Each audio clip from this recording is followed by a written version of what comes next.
You are listening to Kayo Conversations, a podcast about anything and everything that matters to Chi Omegas.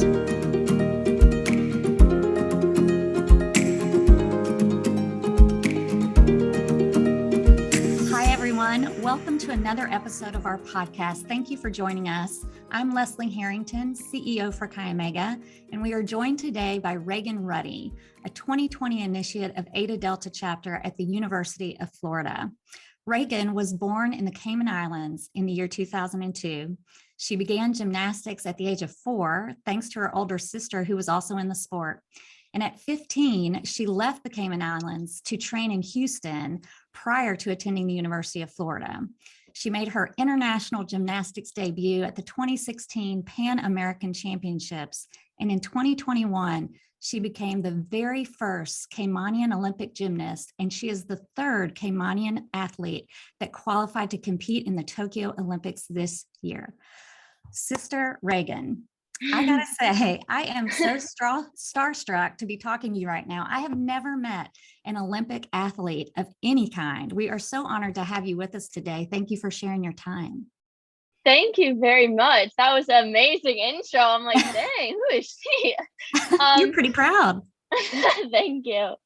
Thank you for having me. It's definitely an honor. I'm super excited to be here and talk to you guys. Oh, well, likewise. And you have a really amazing story. I mean, from the Cayman Islands all the way to the University of Florida, I think the really obvious question that everybody is interested in is, who has the better beaches? Oh, Cayman Islands, for sure. Absolutely. I like to say I'm not biased or anything, but definitely Cayman Islands. Cayman Islands. I think you might be right about that. Well, it sounds like little Raegan started gymnastics because you were following in your big sister's footsteps. But what made you love the sport and really stick with it? For me personally, I loved being upside down and the adrenaline rush of like doing a flip and like, oh, am I going to make it? Like, it was just always super exciting to me to just be jumping around and honestly, a lot of times just rolling around. But I just loved the feeling of flying almost and the like being airborne and landing and all of that. It was just so fun for me. Well, that sounds fun to me too, but also a tiny bit terrifying. So I'm glad there are people in the world like you. And we got to know, what is your best or your favorite event in gymnastics? For me personally, bars is my favorite, and I'd say definitely my best event. That wasn't always the case, but when I got taller and everything like that, it just started to click in my mind and body and how to swing the bars instead of like forcing them. And it just began to become supernatural to me. Wow. Now, did you ever get a case of the Twisties like we heard Simone talk about?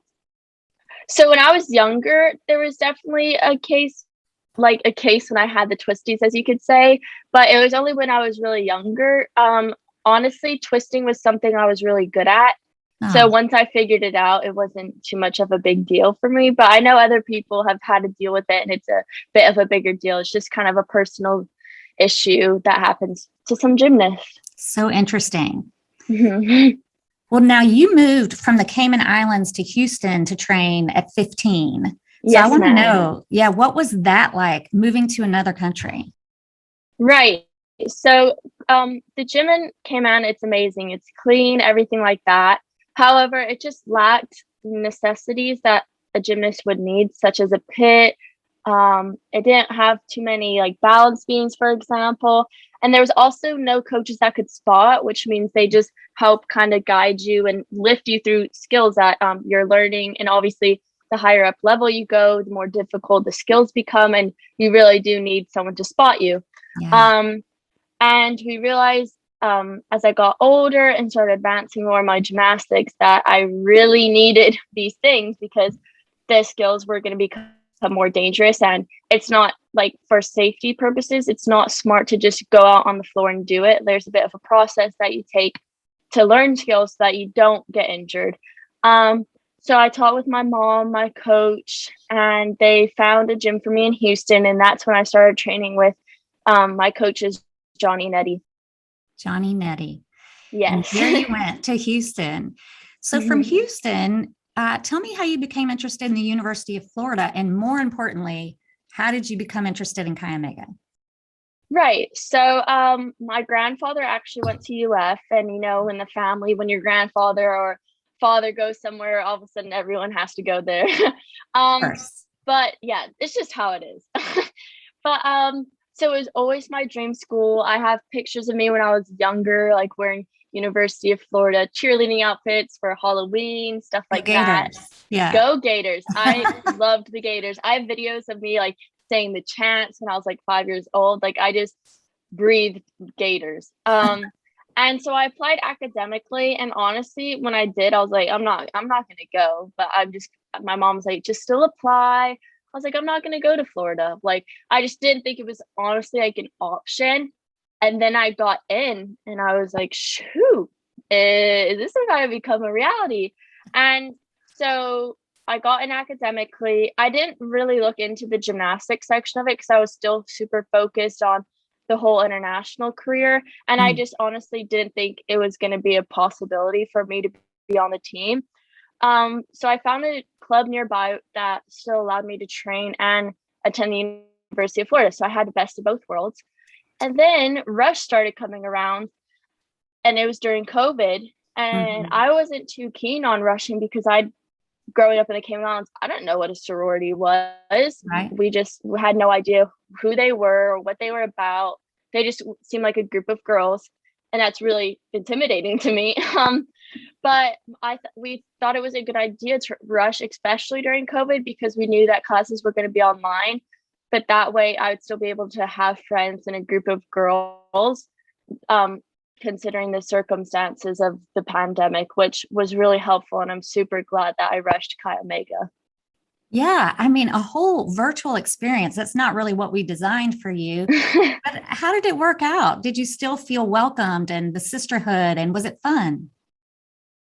Right. I think it's definitely a lot different. I mean, seeing now as I'm going through almost like the big process and on Yeah. the other side of it, and I got to actually experience bid day, not running home, but someone running home to me. And Yeah. it's really cool seeing it in person versus like when we did it.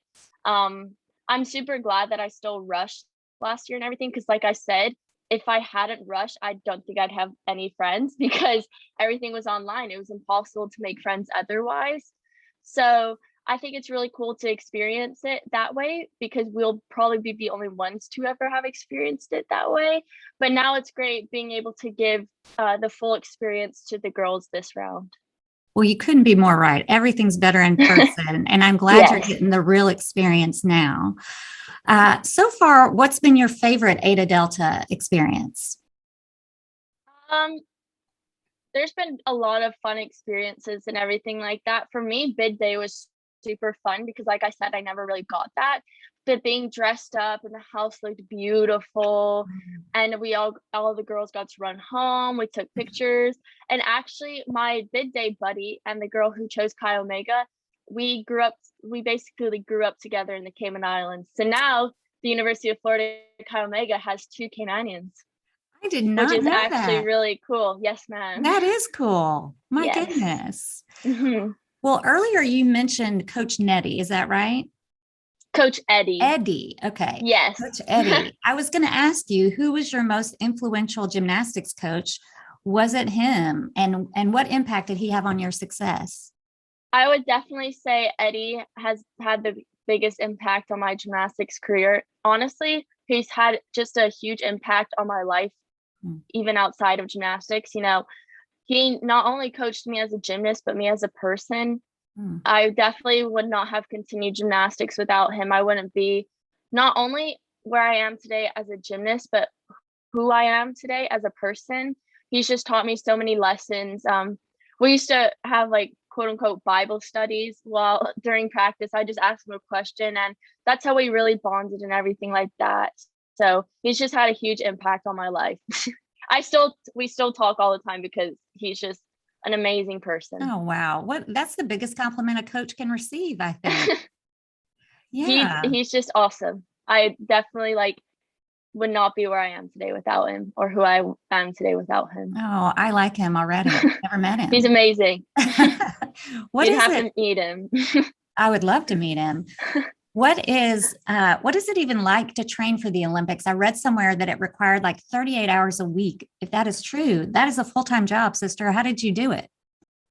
There was a lot of times where I was training. I think the most I ever trained in one day was about 8 hours. I did that quite a few times. My schedule, it was a bit different leading up to the Olympics because you don't want to almost overtrain because then you're just gonna break your body down, whatever. But like a year or two before the Olympics, I was training about 7.5 hours every day, 5 days a week. So yeah, around 37 hours. Oh my But goodness. I actually didn't find out I was going to the Olympics until 2 weeks before we were supposed to leave. 2 or 3 weeks before we were supposed to leave. Because the spot that I got is the last spot that's awarded. So it was very stressful. I mean, that is short notice, really Very short short notice. notice, yes. Oh my goodness. Well, I want you to kind of walk us through some of those things. What happens and what goes through your mind, when you get the news that you're going to the Olympics, and when you get there, what do you experience? What are you seeing? What does it look like? What does it feel like? Right. So I'll never forget the moment I found out that I was going to the Olympics. I was at practice and we were changing rotations, which means like we were finished on one event, go get water, use the restroom, whatever, and then we're going to start a different event. So we were rotating, and I don't usually check my phone too much during practice, but something told me to check my phone. And I had a text from like my best friend, and she was asking, have you heard yet? Like, have you heard any news yet? Just randomly asked me. And as soon as I started typing, no, nothing yet, I got a notification from my mother's, and it was a forwarded message saying, congratulations, Raegan Rutty has earned the universality spot. Oh my gosh. It was crazy timing. Yes. And I clicked on the message and I just wrote, what? And all she wrote was, yes. And I said, you're kidding. And she said, no. I was like, so this is serious? And she said, yes. And I looked at my host sister and I showed her my phone up and I was just like, I got it. And then she was, you got it? And it sounded like such bad like grammar, but it was just like, you got it, I got it, you got it, I got it. And like we just like hugged and like jumped up and down and just bawled our eyes out. And then I called my mother and I just was crying because I was like, you're not joking, I really got it.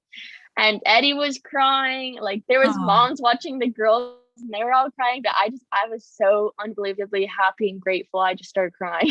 Gosh, I have the chills like listening to that because it's so exciting. And of course, you're in disbelief. It's surreal, right? Yes. I was in a lot of disbelief. Everything that I'd ever wanted was just about to come true. And I can never I can't put into words that feeling. It was amazing. Now, in that moment, did it even occur to you like that you were the first ever Caymanian gymnast to participate in the Olympics? Did you realize that? Did you know that? What did that mean to your family? That was everything I'd ever wanted. As a young child, at school, they asked, what do you want to be when you grow up? I always said first ever Caymanian Olympic gymnast.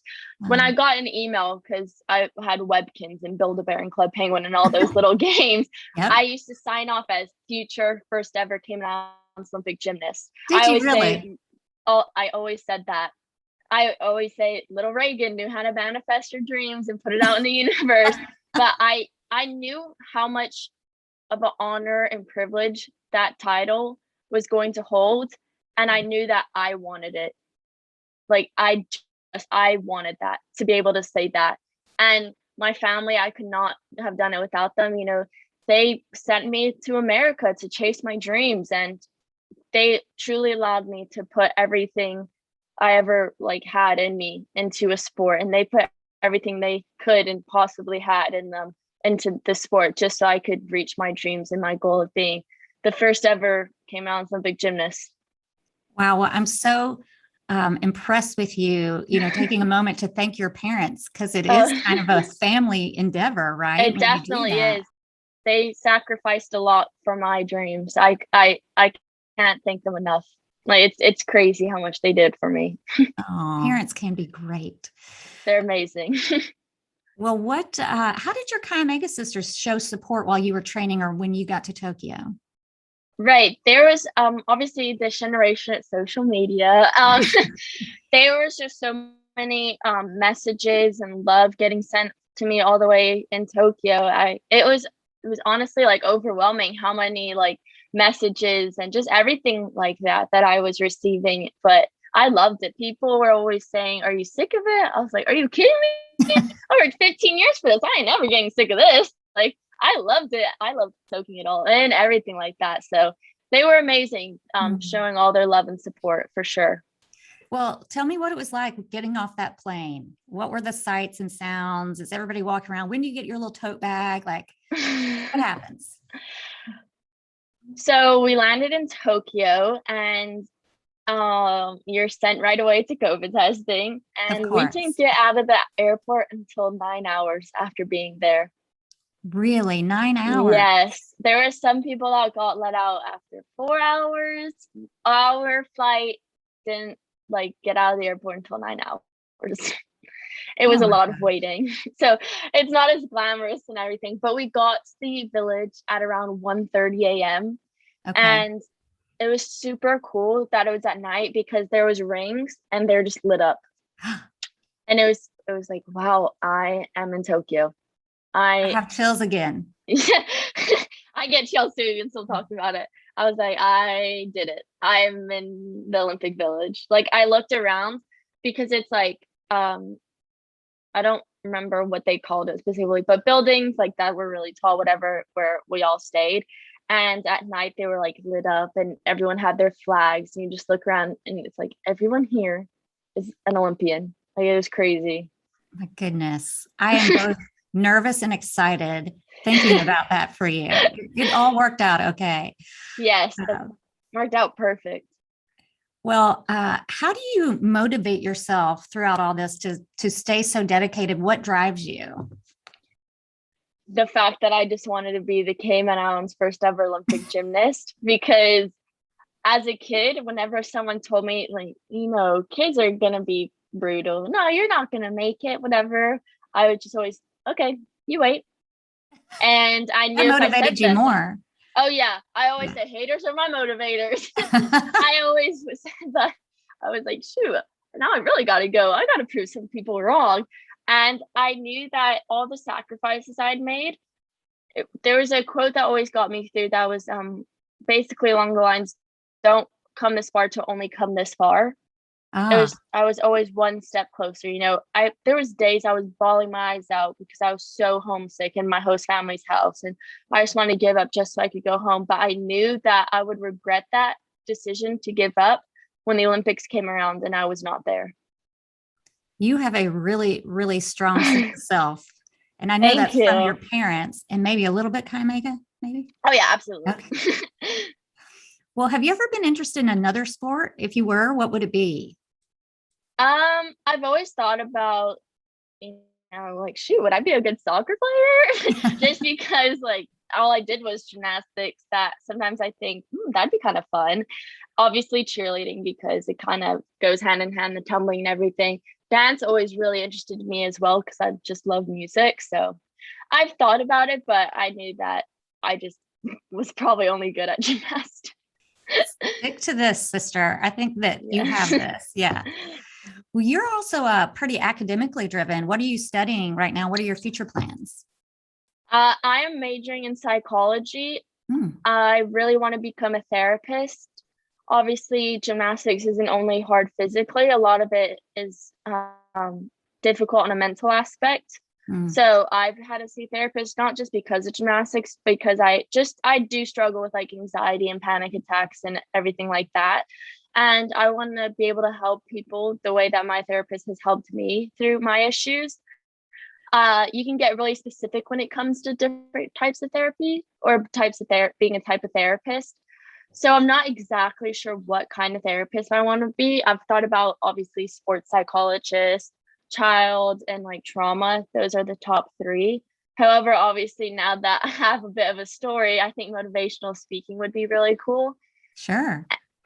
even dabbling in maybe like journalism, like Oh, broadcast wow. and stuff like that. But these are Yeah. just like thoughts. I don't know. The main one is definitely the psychology. Well, I know that if you have a goal, you're going to achieve it. I mean, I'm learning this from you. I really do like to achieve everything I put my mind to. You definitely have so far. Is there anything, I think it's interesting that you are thinking about being a therapist. And I am so grateful that you shared that you too have anxiety sometimes. Mhm. Somebody's so high achieving. I think a lot of people think, oh, she never gets nervous. Look at all Oh she gosh. has. And anxiety, of course, is something different. But with a competition, I can imagine there's a ton of anxiety. Was there anything that you drew on from Chi Omega, just that sisterhood that you think is helpful when it comes to stress, anxiety, depression? Right. So obviously, I have friends in Cayman Islands that I know that I can go to if I ever deal with anything like that. In fact, last night I was sitting with one of my sisters just for hours, just talking. We are just talking about life, and I think those conversations are really important. You can have fun doing other things like being really active, going out, whatever. But I think a lot of times the best connections are formed just by talking. And that's exactly what me and her are doing. The two of us just sitting, having a conversation. And we were already super close. We're each other's best friends in Chi Omega. But we were both saying we feel like we just got closer just through talking. And I knew with the Olympics, no matter what I did, that my sisters in Chi Omega would just be super proud of me just for even being at the Olympics. So it was quite comforting knowing that even if I fell a lot of times or messed up this, messed up that, they would still have my back and just love and support me. So that was quite comforting and definitely calmed the nerves. Oh, I'm so glad to hear that. We were all rooting for you. I hope you felt it from the entire nation of Chi Omega. Yes, I did. It was actually crazy that the amount of messages from like Chi Omega, Alabama, Chi Omega, all these different schools were sending me. I was like, so does all Chi Omega know me? I was like, whoa. But even like the overseeing Chi Omega page were posting me. I was like, oh my goodness. Chi Omega famous. It's a thing. And you are. Yeah. Thank you. Well, that's a wonderful segue because I wanted to see, if you could leave your Chi Omega sisters nationwide with two things, one fun fact about Raegan that maybe nobody else knows, and one piece of solid advice, what would those be? So, a lot of people know this, but I think people find it surprising. Even leading up to the Olympics and everything, I eat chocolate ice cream every day. You eat chocolate ice cream every day? Yes. Haagen-Dazs chocolate ice cream. You do? I did not know that was the key to being an Olympian. I'm going to order I some don't know if immediately. that's necessarily a good thing, but I did. Oh my goodness. Absolutely. Well, you're burning tons of calories. So Exactly. I always wanted to somehow track how many calories I burned, especially like during the 7.5 hour practices, just to be curious. But I mean, I still eat ice cream every day. oh, wow. And I still do. So that's a fun fact. Is that also your advice to eat ice cream every day? Because that's pretty good advice. Honestly, it's good food for the soul. What is it? Oh. Soul food? Yeah. No, I wouldn't say that's my advice. My advice would be that if you have a dream and you have a goal, go after it. You never know what's going to happen the next day. You never know what's going to happen in 10 years. So truly, if you have a goal and you have something that you're passionate about, don't let anyone say you can't do it. Don't let anything get in your way, because you can truly achieve anything you put your mind to. Well, it sounds like you're telling everybody to be discouraged never, right? Yes, discouraged never, womanly always. Love that poem. Yes. Well, Raegan, you are an inspiration, and I have loved sharing time with you and hearing your Chi Omega and your gymnastics story today. Thank you. Yeah, you're welcome. And I'm so grateful that Eta Delta chapter snatched you up. Good recruiting, Eta Delta. Hey, yes. And I'm giving this conversation with you a perfect 10. And I wanted to see, can we leave the people with like a waist up Zoom version of you sticking the landing for us? Oh, yes.